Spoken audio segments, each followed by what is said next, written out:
예, 오늘은 사도행전 16장 6절 10절 말씀 중심으로 성의 음성에 민감하라 라는 제목의 견해를 나누고자 합니다. 자, 먼저 지난주에 나눴던 말씀 잠깐 살펴볼 텐데요. 자, 바울이 루스드라에서 평생의 동역자가 영적인 아들이 된 디모데를 만난 일에 대해서 살펴보면서 주신 은혜를 나누었었죠. 자, 바울에게 있어서 자신을 돌로 쳐서 죽음에 이르기까지 한 루스드라였었습니다. 그렇기 때문에 그것을 다시 방문한다는 것은 영한 두려운 일이 아니었을 거예요. 그러나 그럼에도 주님의 부르심에 순종한 한편으로 또 그곳에 있는 제자들을 굳건히 하기 위해서 다시 방문했을 때 주님께서 바로 그곳에 디모데를 예비하시고 만나게 하셨습니다. 아멘. 바울이 자신의 뜻이나 환경보다 주님의 뜻을 우선했을 때 놀라운 은혜를 부어주신 것이죠. 여러분, 이처럼 내 뜻보다 주님의 뜻을 우선하며 나갈 때 주님은 그 길을 친히 인도해 주십니다. 아멘. 그래서 우리가 인생의 여정을 걸어갈 때 어떤 길을 걸어갈 것인가를 선택해야 할 때가 있잖아요. 그럴 때가 있죠. 그때 우리가 내 뜻보다도 주님의 뜻을 우선할 때 우리는 주님께 쓰임받는 인생으로 세워지게 됩니다. 아멘. 그때 우리는 인생길에서 내 뜻보다 주의 뜻이 어디에 있는지를 우리가 이제 살피기를 힘써야 되죠. 안테나를 높이 들어가지고 주님의 뜻과 주의 주파수를 맞출 때 그럴 때 우리는 주의 뜻을 분별하며 그 뜻을 따르게 됩니다. 내 뜻보다 주의 뜻을 우선함으로 나는 죽고 예수로 살아가는 우리 성도님 되시기를 축복합니다. 아멘. 자, 오늘 말씀은 이제 그에 이어지는 이야기죠. 자, 6절 7절 말씀 다시 한번 읽어볼까요? 시작. 정이 아시아에서 말씀을 전하지 못하게 하시거늘 그들이 무리와 가랴리아 땅으로 다녀가 무시아 앞에 이르러 비도니아로 가고자 했으되 예수의 영이 허락하지 아니하시는지라. 자, 선교 여정을 계속하고 있던 바울 일행에게 뜻하지 않게 장벽이 드리워졌죠. 어떤 장벽입니까? 바로 성령께서 아시아에서 말씀을 전하지 못하게 막으신 것이죠. 근데 여기서 아시아라는 것은 바로 중동으로부터 동남아시아를 비롯해서 극동아시아에 이른 대륙을 의미하는 것이 아니라 오늘날 터키의 서부 지역을 의미합니다. 그래서 이 아시아 대륙과 구별하기 위해서 이 지역을 가리켜서 소아시아라고도 부르죠. 지도 한번 볼까요? 바로 이 같은 바로 이 지역이 바로 이제 성경에서 말씀하는 아시아라는 곳입니다. 그러니까 오늘 요즘 우리가 주일 예배 오후 예배 때 계시록 강의하고 있잖아요. 요한 계시록을 수신하는 교회가 미국 교회잖아요. 일국에 위치한 그 교회가 위치한 곳이 바로 이 소아시아 지역입니다. 그것이 자 바울 일행이 이제 두 번째 성경을 내용을 시작하면서 우선 1차 성경에 방문했던 지역을 다시 방문하고 다음 여정으로 바로 이 터키의 서부 지역인 아시아 지방에서 복음을 전하려고 했었습니다. 자, 근데 웬일인지 성령께서 이를 막으시는 거예요. 뭐 어떻게 막으시는에 대해서는 서술하고 있지 않지만 바울 일행은 이게 성령께서 막으시는구나 일단 이걸 이해했죠. 그래서 이제 그것을 떠나서 터키 중부 지역에 위치한 부르기아와 이제 갈라디아 땅으로 나아가서 그 다음에 이제 북쪽에 있는 무시아로 가서 동쪽에 또 위치한 비두니아로 가려고 했었습니다. 자, 여기 이제 비두니아가 구문 쪽으로 가려고 했던 것이죠. 그런데 이곳에서도 예수의 영이 허락하지 않는 거예요. 그러니까 그 지역에서 복음을 전하는 일이 다른 요인도 아니고 성령에 의해서 막혀버린 것이죠. 그래서 우리가 한 가지 의문점을 갖게 됩니다. 어떤 의문점일까요? 아니, 복음을 전하는 일은 하나님께서 가장 기뻐하시는 일이잖아요. 근데 왜 성령께서 복음을 전하는 것을 막으실까 의문이 들잖아요. 우리는 이에 대해서 뒤에서 그 이유에 대해서 확실히 알게 됩니다. 다만 바울 사도는 그 당시 왜 성령께서 장신들을 막으시는지 그 이유를 알지는 못했어요. 그럼에도 바울은 성령의 뜻에 온전히 순종을 했습니다. 결코 자신의 뜻대로 고집하지 않았어요. 사실 복음을 전하는 일은 하나님께서 가장 기뻐하시는 일입니다. 따라서 그 길을 걸어가는 것 자체가 주님을 위한 선한 일을 행하는 것이만큼 바울 자신이 생각하고 뜻하는 모든 일이 주님이 원하시는 길이다 이렇게 생각할 수가 있어요. 근데 그로 인해서 도리어 주님의 뜻에 둔감해질 수가 있습니다. 자, 여러분, 저 같은 목회자나 신앙생활을 오래 하시는 분들에게서 흔히 볼 수 있는 모습들이에요. 자, 목회의 길 자체가 주님이 원하시는 길이잖아요. 그 길을 걸어가려면 자신이 뜻하는 바 모두가 다 하나님의 뜻으로 여길 수 있다는 것입니다.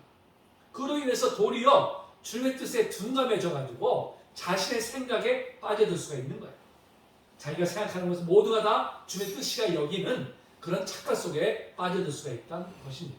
그래서 다른 사람들의 말에 귀를 닫아버리고 오직 자기 생각하는 바만 관찰하려고 하는 아주에 빠지기가 참으로 쉽습니다.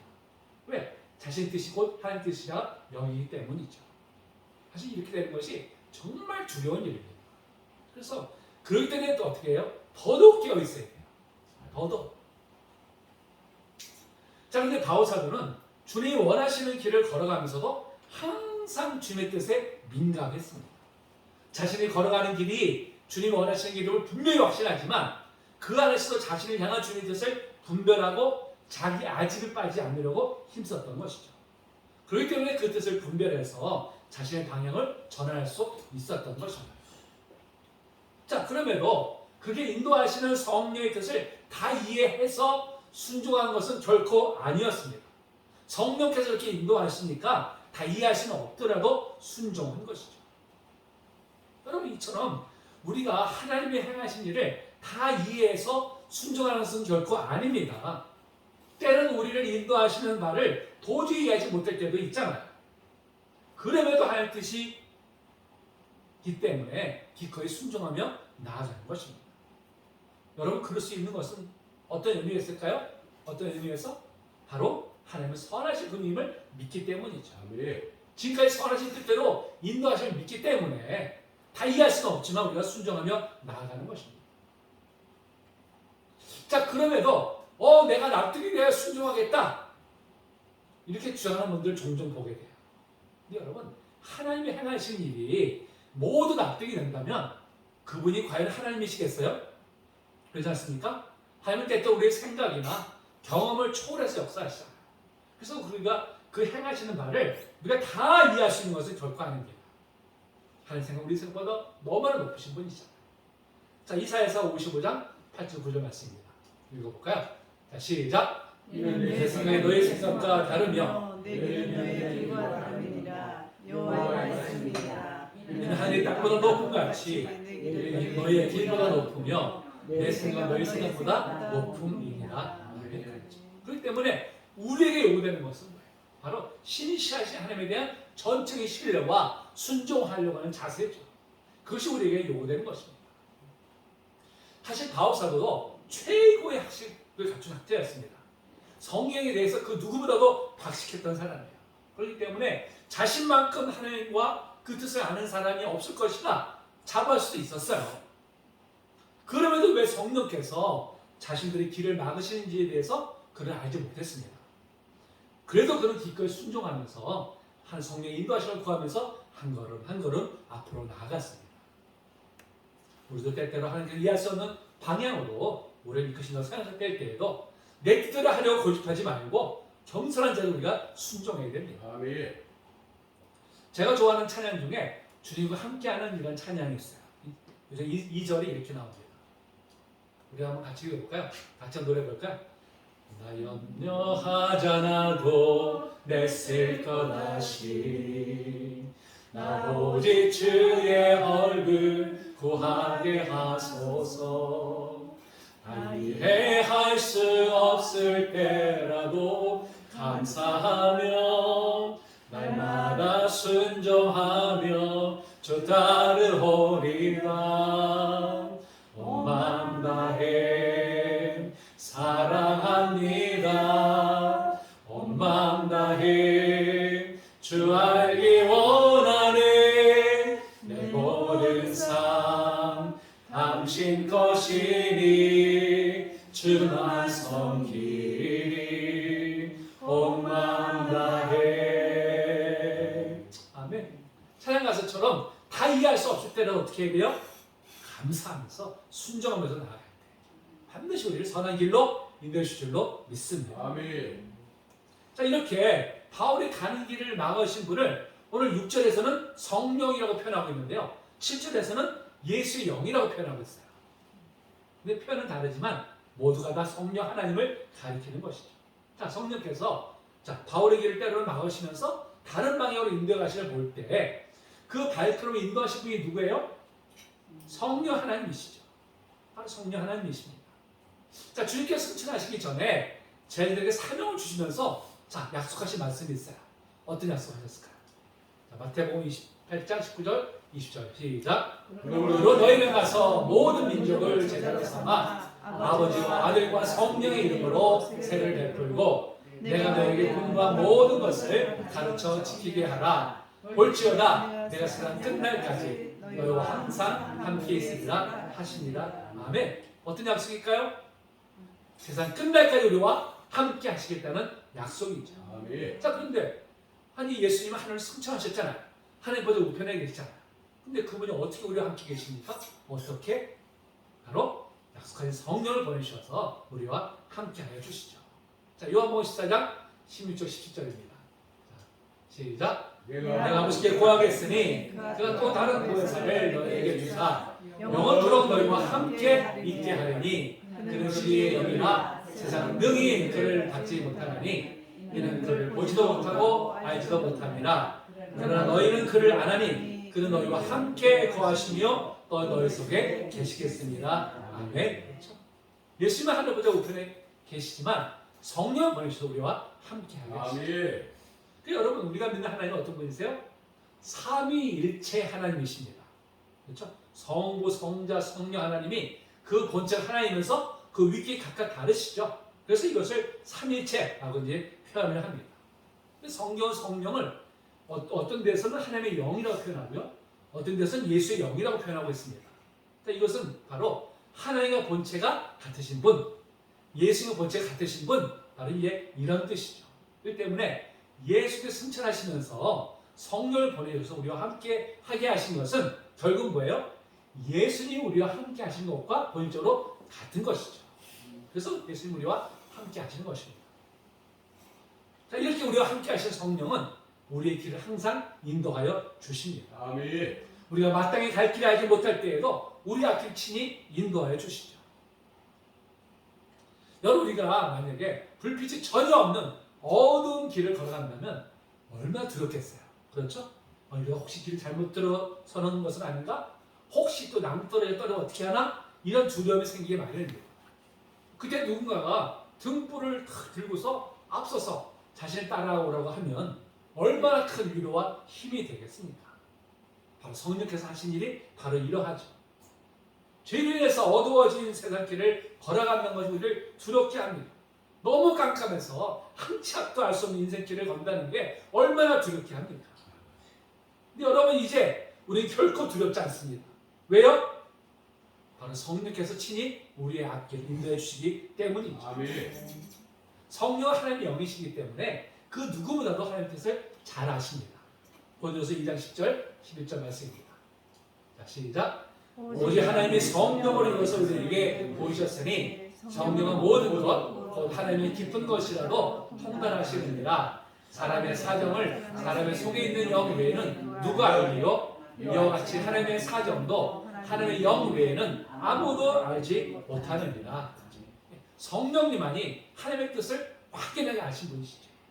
때문에 성령님이야말로 우리가 나아갈 길을 하나님의 뜻대로 인도하여 주시는 분이십니다. 그때는 우리는 내 능력이나 다른 어떤 것보다도 누굴 의지해야 돼요? 성령님을 의지해야 되죠. 전적으로 성령님께 우리의 길을 인도하시도록 우리 자신을 맡겨드려야 됩니다. 그것이야말로 이 캄캄한 인생길에서 끝내 우리가 도달하고자 하는 그 곳에 안전히 도착하는 길이죠. 아멘. 바울사는 이러한 진리를 알고 있었기 때문에 기꺼이 성령님의 인도하심에 순종할 수 있었던 것입니다. 또 성령께서 우리의 길을 막으실 때는 그를 통해서 하실 일이 있기 때문임을 알아야 됩니다. 자, 바울이 비시대 안디옥에서 아시아로 가려다가 성령이 막으시잖아요. 그래서 이제 갈라디아 북부 지역을 방문하게 됩니다. 이때 아주 큰 병이 걸리는 고통을 겪게 돼요. 갈라디아 4장 13절 말씀입니다. 자, 시작. 내가 처음에 육체 약함으로 말미암아 너에게 복음을 전한 것을 너희가 아는 바라. 바울이 병이 걸린 상태에서 멀리 가지 못하게 되자 갈라디아 지역에 머물면서 복음을 전하게 되었고요. 그로 인해서 갈라디아 곳곳에 바로 이제 교회를 세우게 됩니다. 사실 선교 여정 중에 병이 걸렸으니까 얼마나 큰 어려웠겠어요. 하나님 왜 이러실까? 라는 생각이 들지 않겠습니까? 근데 성령께서 바로 이를 통해서 그로 하여금 갈라디아 지역에 복음을 전하게 하시고 후에 갈라디아서라고 하는 너무나 귀한 성경을 이제 쓰게 하신 것이죠. 이처럼 당장의 어려움에 닥쳤을 때 왜 어둠을 거둬가지 않으시고 허락하실까? 우리가 이해할 수는 없지만 하나님께서 어떤 분이세요? 반드시 모든 걸 합력해서 선을 이루시는 분이십니다. 그때 우리의 삶에도 고난을 허락하실 때는 더 큰 축복과 행할 일이 있기 때문이죠. 아멘. 이때 우리가 할 일은 무엇입니까? 잠시 가던 일을 멈추고 잠잠히 하나님의 행하신 일을 지켜보는 것이죠.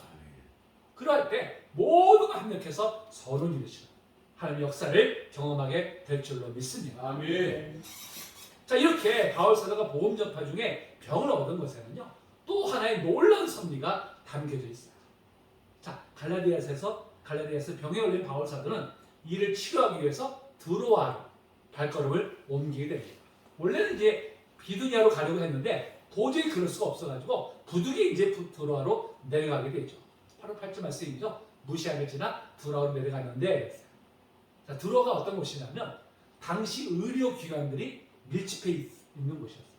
의술이 무척 발달했던 곳이었습니다. 자, 오늘날 의사가 되면 선서를 해요. 어떤 선서를 할까요? 히포크라테스 선서를 하잖아요. 바로 이 히포크라테스가 이 드로아 출신이에요. 이 드로아 출신. 자, 배에 올라서 이곳으로 부득이하게 내려갔던 바울이 바로 그곳에서 의사였던 누가를 만나게 됩니다. 오늘 본문에 물론 누가라는 이름이 나와 있지 않아요. 그런데 많은 학자들이 이곳에서 바울이 누가를 만났다라고 이제 확신하고 있습니다. 그러니까 누가는 의사로서 병에 갔던 바울에게 있어서는 없어서는 안 될 너무나 소중한 사람이었죠. 여러분, 오늘날 주치의를 두려면 어마어마한 돈이 들어가잖아요. 정말 큰 부자가 아니면 주치의를 둔다는 건 뭐 상상조차 할 수 없는 일입니다. 하물며 가난한 선교사였던 바울로서 주치의를 곁에 둔다는 것은 불가능한 일이죠. 그런데 하나님께서 이거 드로아에서 누가로 하여금 바울을 통해서 복음을 듣게 하세요. 그리고 예수님을 영접한 누가가 자신의 모든 걸 다 내려놓고 바울과 함께 선교 여정을 따라 나서게 되었습니다. 결과적으로 어떻게 되었어요? 결과적으로 바울 사도는 주치의를 둔 거예요. 주치의. 이 누가가 바울 사도가 순교할 때까지 그 곁을 지켰던 사람이었어요. 자, 이 말씀 읽어볼까요? 시작. 사랑하는 의사 누가와 또 데마가 너에게 문안하느니라. 누가가 나와 함께 있느니라. 내가 올 때 마가를 데리고 오라. 그가 나에게 유익하니라. 디모데후서는 바울 사도가 순교하기 직전에 쓴 편지입니다. 그때 누가 옆에 있어요? 누가만 나와 함께 있다고 고백하고 있어요. 그러니까 누가가 의사로서 순교할 그날까지 옆에서 이제 그를 돌봤던 사람입니다. 참 여러분, 하나님의 행하신 일이 얼마나 놀랐습니까? 아니, 병들어서 들어와러 갔던 바울이 이곳에서 의사 누가를 만남으로 순교하는 그날까지 돌볼 받을 수 있다는 거 누가 상상했겠어요? 바울이 그걸 알았겠습니까? 몰랐잖아요. 누구도 이런 일을 예측조차 할 수 없었을 것입니다. 하나님이 하신 일이죠. 아멘. 여러분, 이처럼 바로 역사하신 하나님은요, 우리의 삶에도 동일하게 역사하십니다. 그 행하신 일을 때때로 우리의 상상을 뛰어넘는 은혜로 임하기도 하죠. 저도 정말 지나오면서 특별히 이 목회 과정 속에서 상상할 수 없는 은혜를 받았어요. 너무나 많이 받았습니다. 어떻게 하는데 이렇게 또 일치하게 하실까? 이렇게 할 때가 한두 번이 아니었어요. 그때 우리는 어떤 상황 가운데도 하나님에 대한 소망을 굳게 붙들어야 할 줄로 믿습니다. 아멘. 자, 그렇다면 누가라는 이름이 오늘 본문에 등장하지 않잖아요. 근데 바울 사도를 누가를 그곳에서 만났다고 어떻게 확신할 수 있을까요? 어떻게? 자, 누가복음과 사도행전 누가 썼습니까? 누가 썼어요? 누가가. 이거 제일 어느 일이에요. 누가 썼습니까? 누가가. 자, 누가는 이방인 출신의 의사입니다. 당신의 의사들은 사회적으로 존경받는 위치에 있었어요. 자, 누가가 이때에 선교팀에 합류한 것을요, 구절을 통해 알 수 있습니다. 자, 볼까요? 구절을 볼까요? 자, 마비노를 건너와서 우리를 도우라 그랬어. 우리를 도우라. 자, 우리를 돕는 건 뭐예요? 이 사도행전을 쓴 저자가 바로 그 선교팀에 포함되어 있다는 의미잖아요. 그렇죠. 근데 6절 볼까요? 6절을. 자, 6절을 보니까요. 성리 아시아에서 말씀을 전하지 못하게 하시거늘 그들이 부르기아와 갈라디아로 다녀가 됐어요. 그들이. 그러면 이 누가복음을 사도행전을 쓴 사람이 6절까지만 해도 선교팀에 합류했을까 안 했을까요? 안 했었죠. 그러니까 그들이라고 표현한 거예요. 제3자로 표현한 것입니다. 그런데 9절에서는 우리를 표현한 걸 볼 때 바로 이 드로아에서 이 사도행전을 쓴 저자가 선교팀에 합류했구나 라는 것을 이제 알 수가 있는 것이죠. 근데 사도행전의 저자가 누구예요? 누구예요? 누가잖아요. 그렇죠? 그렇기 때문에 누가가 이때 바로 드로아에서 바울의 선교팀에 합류했구나 라고 이것을 이제 확신할 수 있는 것입니다. 이해하시겠죠? 이것을. 자, 누가는 바울로부터 복음을 듣고 즉시 예수 그리스도를 주로 영접하게 되었습니다. 이 복음에 깊이 감명을 받아가지고요. 자신의 생업을 다 포기하고 선교팀에 합류하기로 결심을 했습니다. 그럼 앞에서 말씀드렸듯이 끝까지 바울의 곁을 지키면서 그의 건강을 돌봄으로 복음 전파에 큰 공헌을 했죠. 뿐만 아니라 이방인으로서 누가복음과 사도행전을 쓰는 큰 영광을 얻기까지 했습니다. 그러니까 이 성경을 통틀어서 이방인 저자는 누가가 유일해요. 누가가. 그런데 그가 누가복음 사도행전에 엄청난 많은 양을 이제 썼죠. 자, 오늘날도 사실 의사로서 높은 연봉과 존경받는 지위를 다 내려놓고 아프리카나 분장 지역에 가서 위험을 쓰고 고통받는 사람들을 의술로 섬기는 분들을 우리가 보게 됐죠. 참 그분들 볼 때마다 참 어떻게 저렇게까지 할 수 있을까 정말 감탄할 뿐이죠. 저는 그분들 대부분이 기독교인이라고 확신합니다. 그 안에 예수님의 사랑이 있기 때문에 그렇게까지 자신을 희생할 수 있는 것이죠. 그렇다면 어떻게 그렇게 할 수 있겠습니까? 그러면서 저 자신도 참 기독교인으로서 내가 지금 누구를 위해서 헌신하고 있을까라고 이제 생각을 해보면 좀 부끄러운 마음뿐입니다. 나를 위해서 나 자신을 희생하는 것을 여전히 주저하고 있는 제 모습을 사실 좀 보게 되죠. 여러분, 우리가 진정한 기독교인이라면 나 자신만을 위한 삶이 아니라 예수님처럼 그 예수님을 따라가는 믿음의 선진들처럼 누가를 위해서 자신을 헌신하는 그런 삶을 우리가 살아야 마땅하지 않겠습니까? 그래서 이것은 우리 기도 제목이에요. 정말 주님, 우리가 누군가를 위해서 나를 헌신할 수 있는 그런 삶을 사는 그런 복된 인생이 되게 없었어요. 우리가 정말 그런 목표를 가지고 우리가 기도해야 될 줄로 믿습니다. 아멘. 자, 여기서 잠깐 드로아라는 지역에 대해서 소개해 드리려고 합니다. 자, 바울이 누가를 만난 이 드로아는요, 바로 트로이의 목마라는 이야기로 유명한 곳입니다. 영화의 장면 한번 보시죠. 이 영화의 장면입니다. 이게 바로 트로이의 목마죠. 자, 주전 13세기경에요. 그리스가 바로 이 트로이 원정을 나섰습니다. 전쟁이 10년 동안 계속됐는데 트로이 성이 난공불락인 거예요. 그래서 그리스 원정대가 꾀를 썼어요.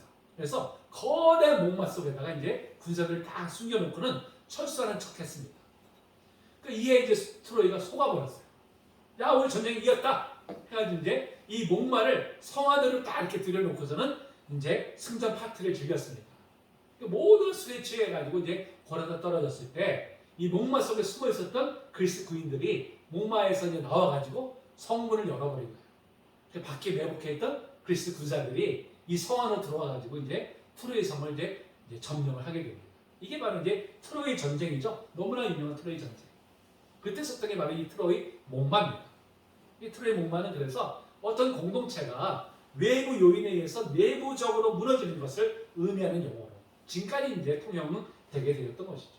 이 드로아가 바로 이 트로이 목마사가 유명한 트로이를 계승한 도시입니다. 근데 이 드로아가 지정학적으로요, 로마 지역에서 가장 중요한 전략적 도시 중에 한 곳이었어요. 왜냐하면 이 그리스와 터키 지방을 잇는 바다, 그 가운데 바다가 에게입니다. 에게 바다인데 바로 그곳에 있는 항구 도시였어요. 아시아와 유럽을 잇는, 연결하는 아주 요충지였던 것이죠.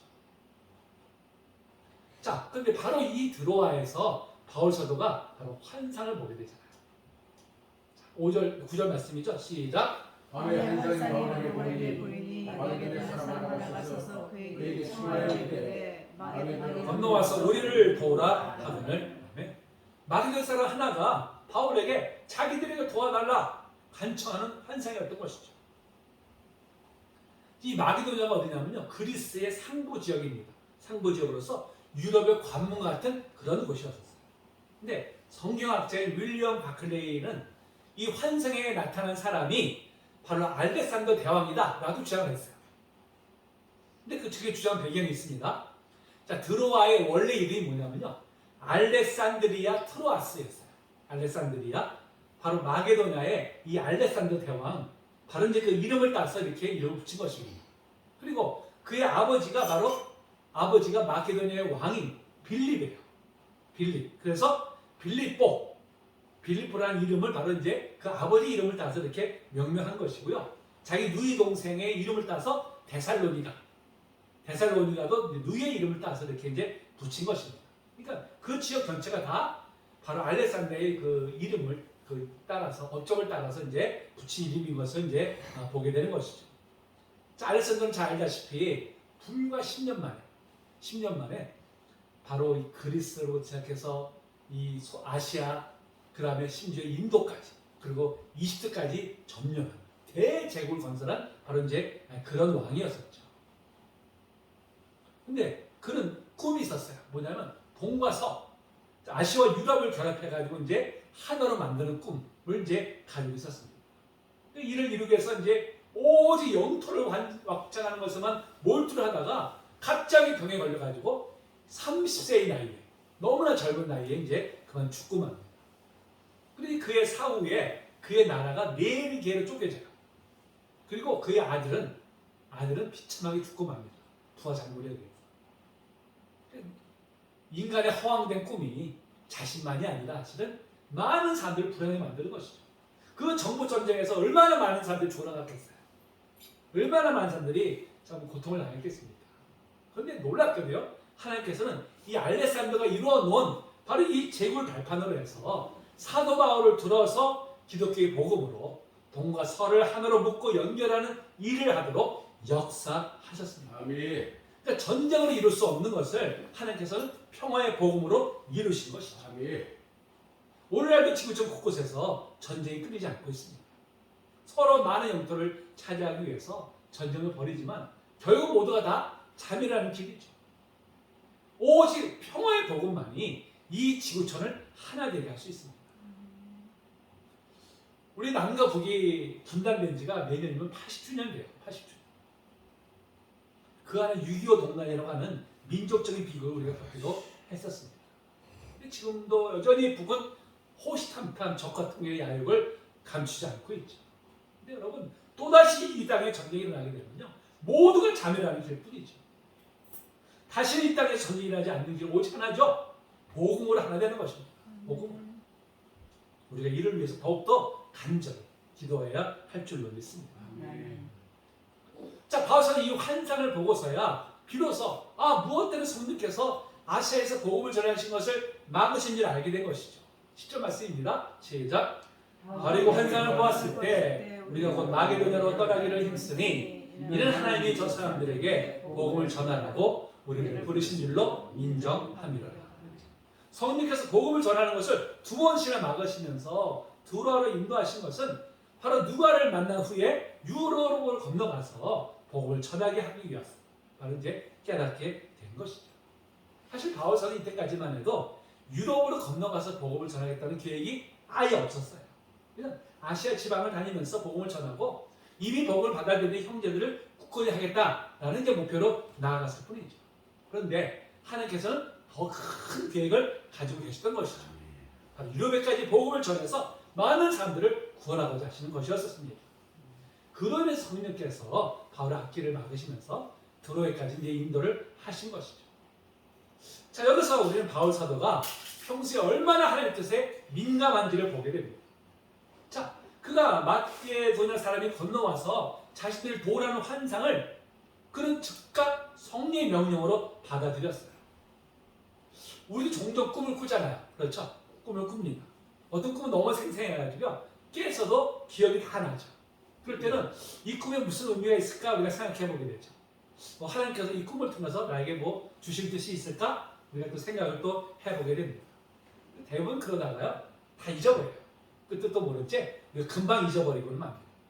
근데 바울 사도는 이 환상이 성령께서 주시는 것임을 바로 깨달았어요. 그러면 어떻게 그렇게 금방 깨달을 수 있었을까요? 어떻게? 자, 그런 두 번이나 성령께서 막으신 걸 보면서 여기는 반드시 할 뜻이 있구나 라는 것을 그는 알았죠. 그래서 더욱더 민감하게 할 뜻에 그가 이제 안테나를 높이 들어가지고 무슨 뜻이 있으실까를 그걸 계속해서 이제 생각했던 것이죠. 그러다가 이 환상을 보고서 성령의 뜻이구나 하는 것을 이제 바로 깨닫게 된 것입니다. 그가 평소에 성령의 음성을 듣기에 둔감했다면 환상을 보고서도 깨닫지 못했을 것입니다. 그러면서 여러분 우리 평소에 우리는 얼마나 하나님의 뜻에 지금 민감할까요? 얼마나 하나님의 인도하심을 구하고 있을까요? 얼마나 하나님과 깊은 교제를 지금 하고 있을까요? 우리도 평소에 깊은 관계를 가진 사람과는요 말 안 해도 다 통했듯이 서로 그렇잖아요. 저를 뭘 생각하고 있구나 하는 걸 몇 마디만 해도 우리가 다 압니다. 근데 그렇지 않은 사람과는요 아무리 오랜 대화를 나눠도 저 사람이 도대체 무슨 소리 하는 거야? 그 뜻을 우리가 모를 때가 얼마나 많습니까? 마찬가지죠. 평소에 하나님과 깊은 관계를 가지고 있는 사람은요 하나님 뜻을 우리가 바로 깨닫게 됐죠. 근데 평소에는 하나님과 아무런 관계도 하지 않다가 갑자기 어떤 필요에 의해서 하나님께 나아가게 되면 자신이 향하신 하나님의 뜻을 깨닫지 못하는 것입니다.